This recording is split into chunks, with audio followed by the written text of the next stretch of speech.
Evening Star, Book 12 of 2920, by Karlovac Townway. The First of Sun's Dusk, the year 2920, Balmora, Morrowind. The winter morning sun glinted through the cobweb of frost on the window, and Almalexia opened her eyes. An ancient healer mopped a wet cloth across her head, smiling with relief. Asleep in the chair next to her bed was Vivek. The healer rushed to his side cabinet and returned with a flagon of water. "How are you feeling, goddess?" asked the healer. "Like I've been asleep for a very long time," said Almalexia. "So you have. 15 days, said the healer, and touched Vivek's arm. "Master, wake up. She speaks." Vivek rose with a start, and seeing Almalexia alive and awake, his face broke into a wide grin. He kissed her forehead and took her hand. At last, there was warmth again in her flesh. Almalexia's peaceful repose suddenly snapped. "So he's alive and well," replied Vivek. "Working on one of his machines again somewhere. He would have stayed here too, but he realized he could do you more good working that peculiar sorcery of his." The Castellan appeared in the doorway. "Sorry to interrupt you, Master, but I wanted to tell you that your fastest messenger left late last night for the Imperial City." "Messenger?" said Almalexia. "Vivek, what has happened?" "I was to go and sign a truce with the Emperor on the 6th, so I sent him word that it had to be postponed." "You can't do me any good here," said Almalexia, pulling herself up with effort. "But if you don't sign that truce, you'll put Morrowind back to war, maybe for another 80 years. If you leave today with an escort and hurry, perhaps you can get to the Imperial City only a day or two late." "Are you certain you don't need me here?" asked Vivek. "I know that Morrowind needs you more." The 6th of Sun's Dusk, the year 2920, the Imperial City, Cyrodiil. The Emperor Riemann III sat on his throne, surveying the audience chamber. It was a spectacular sight. Silver ribbons dangled from the rafters, burning cauldrons of sweet herbs simmered in every corner, Peondi and swallowtails sweeping through the air, singing their songs. When the torches were lit and servants began fanning, the room would be transfigured into a shimmering fantasy land. He could smell the kitchen already, spices and roasts. The potentate Versidue Shahi and his son, Severian Chorak, slithered into the room, both bedecked in the headdress and jewelry of the Zaeski. There was no smile on their golden faces, but there seldom was one. The Emperor still greeted his trusted advisor with enthusiasm. "This ought to impress those savage dark elves," he laughed. "When are they supposed to arrive?" "A messenger has just arrived from Vivek," said the potentate solemnly. "I think it would be best if your Imperial Majesty met him alone." The Emperor lost his laughter, but nodded his servants to withdraw. The door then opened, and the Lady Corda walked into the room with a parchment in her hand. She shut the door behind her, but did not look up to meet the Emperor's face. "The messenger gave his letter to my mistress," said Riemann, incredulous, rising to take the note. "That's a highly unorthodox way of delivering a message." "But the message itself is very orthodox," said Corda, looking up into his one good eye. With a single blinding motion, she brought the letter up under the Emperor's chin. His eyes widened, and blood poured down onto the blank parchment. Blank, that is, except for a small black mark, the sign of the Morag Tong. It fell to the floor, revealing the small dagger hidden behind it, which she now twisted, severing his throat to the bone. The Emperor collapsed onto the floor, gasping soundlessly. "How long do you need?" asked Severian Chorak. 5 minutes, said Corda, wiping the blood from her hands. "If you can give me 10, though, I'll be doubly grateful." "Very well," said the potentate to Corda's back as she raced from the audience chamber. "She ought to have been an Akaviri. The way that girl handles a blade is truly remarkable." "I must go and establish our alibi," said Severian Chorak, disappearing behind one of the secret passages that only the Emperor's most trusted knew about. "Do you remember, close to a year ago, your Imperial Majesty?" The potentate smiled. looking down at the dying man. "When you told me to remember, you Akaviri have a lot of showy moves, but if just one of our strikes comes through, it's all over for you. I remembered that, you see." The Emperor spat up blood and somehow said the word, "Snake."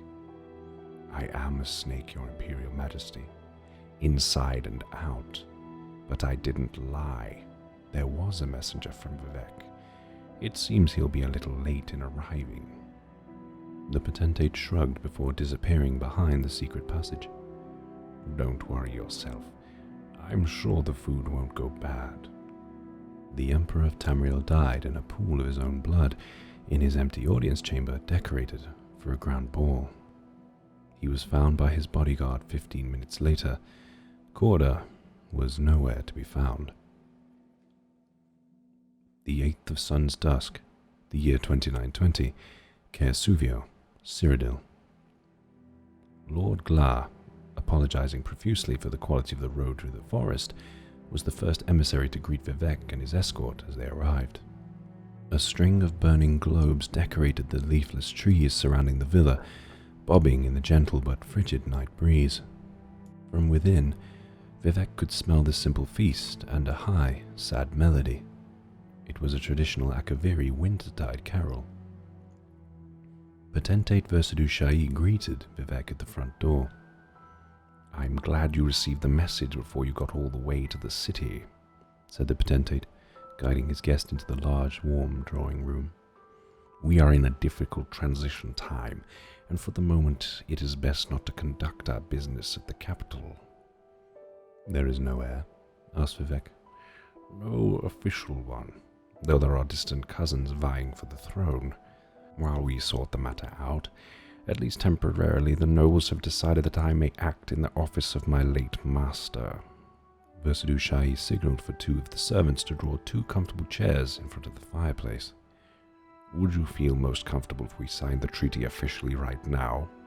Or would you like something to eat first?" "You intend to honor the Emperor's treaty?" "I intend to do everything as the Emperor," said the potentate. The 14th of Sun's Dawn, the year 2920, Telerun, Morrowind. Corda, dusty from the road, flew into the Night Mother's arms. For a moment, they stayed locked together, the Night Mother stroking her daughter's hair, kissing her forehead. Finally, she reached into her sleeve and handed Corda a letter. "What is it?" asked Corda. "A letter from the potentate expressing his delight at your expertise," replied the Night Mother.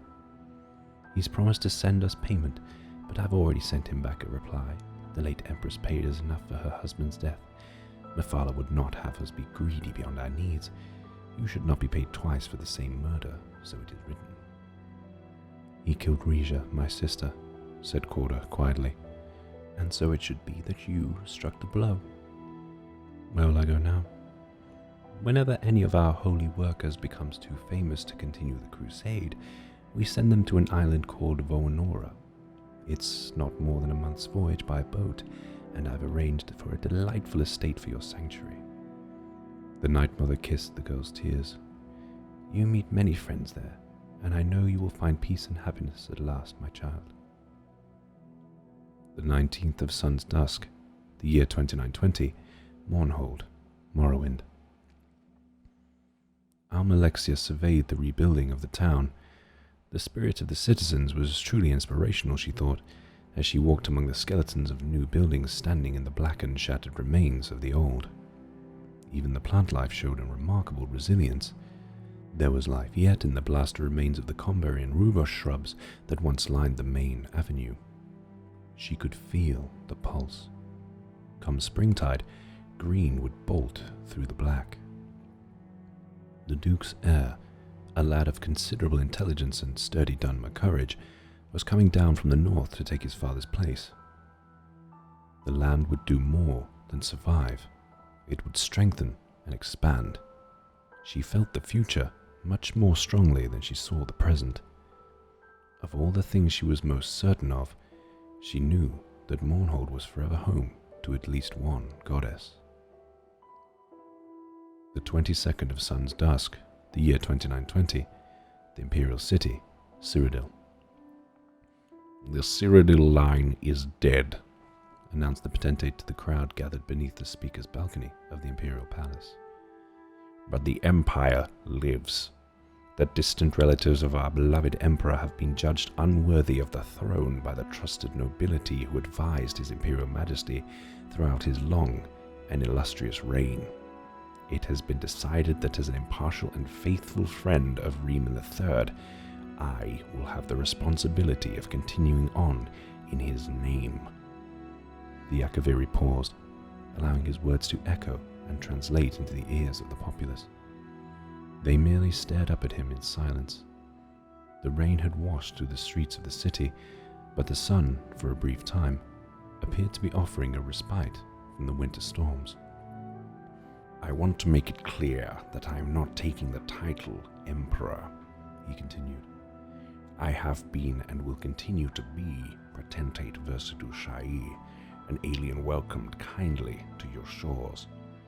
It will be my duty to protect my adopted homeland, and I pledge to work tirelessly at this task until someone more worthy takes the burden from me.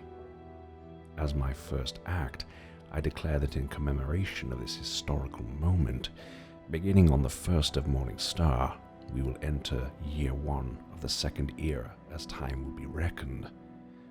Thus, we mourn the loss of our imperial family and look forward to the future. Only one man clapped at these words. King Drozel of Senchal truly believed that this would be the finest thing to happen to Tamriel in history. Of course, he was quite mad. The 31st of Sun's Dusk, the year 2920, Ebonheart, Morrowind. In the smoky catacombs beneath the city where Sotha Sil forged the future with his arcane clockwork apparatus, something unforeseen happened. An oily bubble seeped from a long-trusted gear and popped. Immediately, the wizard's attention was drawn to it and to the chain that tiny action triggered. A pipe shifted half an inch to the left, a tread skipped, a coil rewound itself and began spinning in a counter-direction. A piston that had been thrusting left-right for millennia suddenly began shifting right-left. Nothing broke, but everything changed. It cannot be fixed now, said the sorcerer quietly. He looked up through a crick in the ceiling into the night sky. It was midnight. The second era, the Age of Chaos, had begun.